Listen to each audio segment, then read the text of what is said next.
Arrêtez de scroller. Arrêtez de vérifier votre portefeuille crypto pour la 15e fois aujourd'hui. Arrêtez de rafraîchir le graphique Bitcoin comme si les chiffres allaient magiquement remonter dans les 30 prochaines secondes. Parce que ce qui vient de se passer sur le marché du Bitcoin n'est pas une simple correction. Ce n'est pas une prise de bénéfice normale. Ce n'est pas un repli technique que les analystes vous avaient prédit la semaine dernière. Le Bitcoin vient de s'effondrer à 60 000 $. Et la question que tout le monde se pose maintenant est la suivante. Est-ce que la Banque de France avait raison depuis le début ? Salut à tous et bienvenue sur la chaîne. Si vous êtes nouveau ici, je décrypte les marchés financiers et crypto sans le filtre mainstream.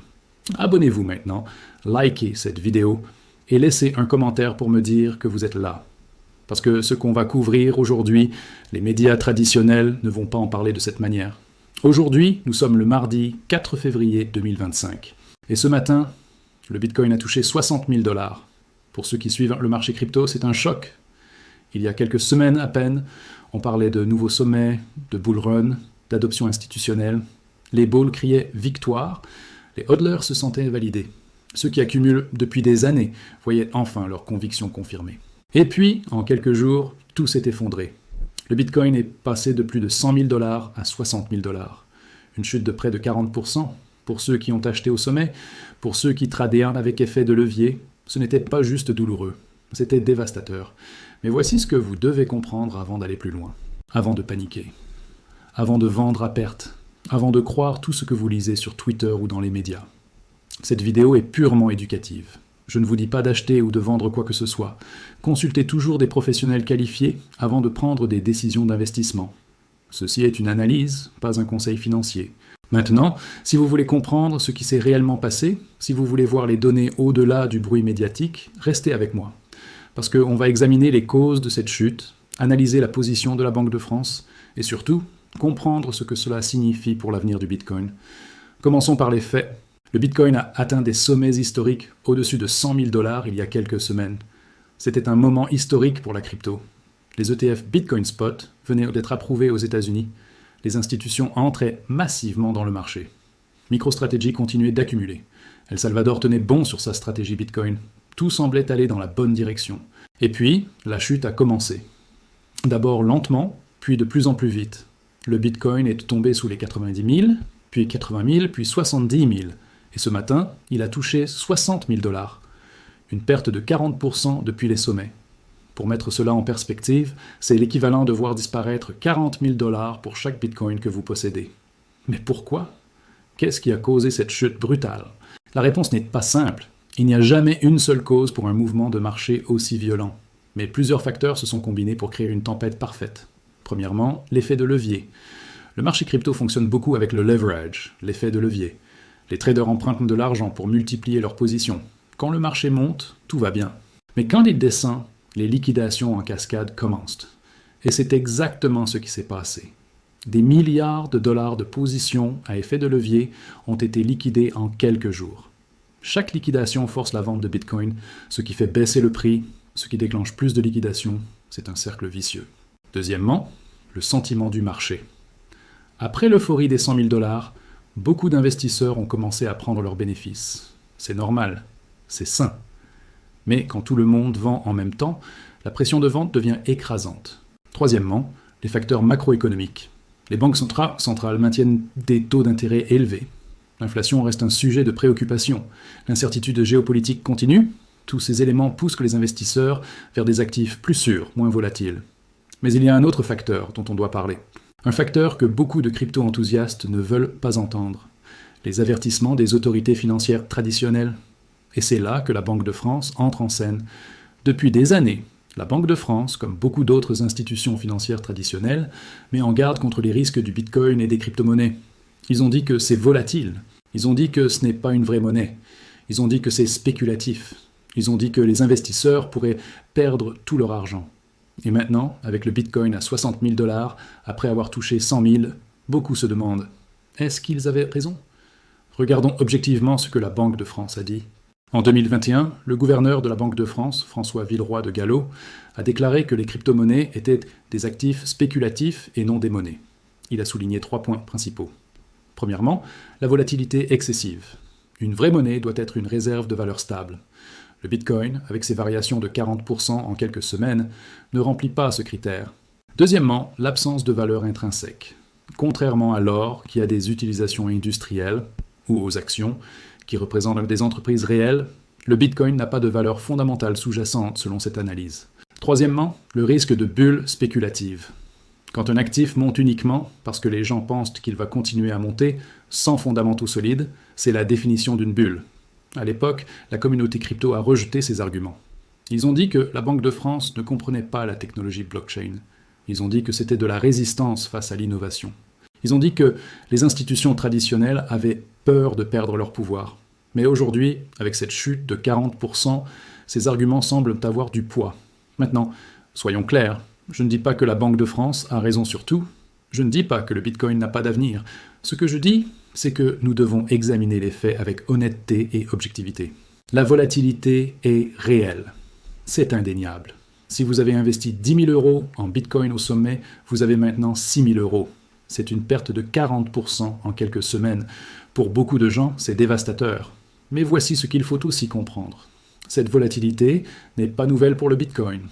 En 2017, le Bitcoin a atteint près de 20 000 $, puis est tombé à 3 000 $. Une chute de 85%. Les gens ont dit que c'était la fin. Ils ont dit que le Bitcoin était mort, puis il est remonté à 69 000 $ en 2021. En 2021, après avoir atteint 69 000 $, il est retombé à 16 000 $. Encore une fois, les prophètes de la mort sont sortis. Encore une fois, ils ont eu tort. Le Bitcoin a rebondi à plus de 100 000 $. Donc, la question n'est pas vraiment « est-ce que la Banque de France avait raison ?» La vraie question est « comprends-tu dans quoi tu investis ?» Le Bitcoin a toujours été volatile, ça fait partie de sa nature. C'est un actif jeune, avec une capitalisation relativement petite comparée au marché traditionnel.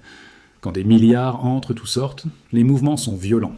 Mais cette volatilité vient avec un potentiel de rendement extraordinaire. Aucun actif traditionnel ne peut offrir les gains que le Bitcoin a offert sur 10 ans. Mais aucun actif traditionnel ne peut non plus perdre 40% en quelques jours. Donc, qu'est-ce qu'un investisseur doit faire avec cette information? Première leçon, comprenez votre tolérance au risque. Si une chute de 40% vous fait paniquer, si vous ne pouvez pas dormir la nuit quand votre portefeuille est en rouge, alors le Bitcoin n'est peut-être pas pour vous. Et c'est parfaitement OK. Tout le monde n'a pas besoin d'investir dans la crypto. Les marchés traditionnels offrent des options plus stables. Les obligations, les fonds indiciels, l'immobilier. Ces actifs ne vont pas vous rendre riche du jour au lendemain, mais ils ne vont pas non plus vous faire perdre 40% de votre capital en quelques semaines. Deuxième leçon, ne misez jamais plus que ce que vous pouvez vous permettre de perdre. Ceci est la règle d'or de l'investissement crypto. Si vous avez mis toutes vos économies dans le Bitcoin, si vous avez utilisé l'argent dont vous avez besoin pour payer votre loyer ou vos factures, alors vous avez fait une erreur. Le Bitcoin doit représenter une partie de votre portefeuille, pas la totalité. La diversification est fondamentale. Même si vous croyez à 100% dans le Bitcoin, même si vous pensez qu'il va atteindre $1 million un jour, vous devez protéger votre capital avec d'autres investissements. Troisième leçon, l'effet de levier est dangereux. Beaucoup de pertes dans cette chute viennent de positions à effet de levier liquidé. Les gens ont emprunté de l'argent pour acheter plus de Bitcoin, pensant que le prix allait continuer à monter. Quand il a chuté, ils ont tout perdu. Le trading avec levier peut sembler attrayant. Vous pouvez multiplier vos gains, mais vous multipliez aussi vos pertes. Et dans un marché aussi volatile que la crypto, l'effet de levier est un moyen rapide de tout perdre. Si vous êtes un investisseur à long terme, si vous croyez dans le Bitcoin, achetez au comptant. Pas de levier, pas de marge, juste acheter et tenir. Quatrième leçon, votre horizon temporel compte. Si vous investissez dans le Bitcoin avec un horizon de quelques semaines ou quelques mois, alors oui, cette volatilité est un problème majeur. Vous pouvez facilement perdre de l'argent. Mais si votre horizon est de 5 ans, 10 ans, alors ces corrections sont juste du bruit. Regardez le graphique à long terme du Bitcoin. Malgré toutes les chutes, toutes les corrections, la tendance générale est à la hausse. Quelqu'un qui a acheté du Bitcoin il y a 5 ans, même au sommet de 2021, est toujours en profit aujourd'hui, même avec cette chute à 60 000 $. Cinquième leçon. Consultez plusieurs sources d'informations. Ne vous fiez pas uniquement aux crypto-influenceurs qui vous disent que tout ira bien.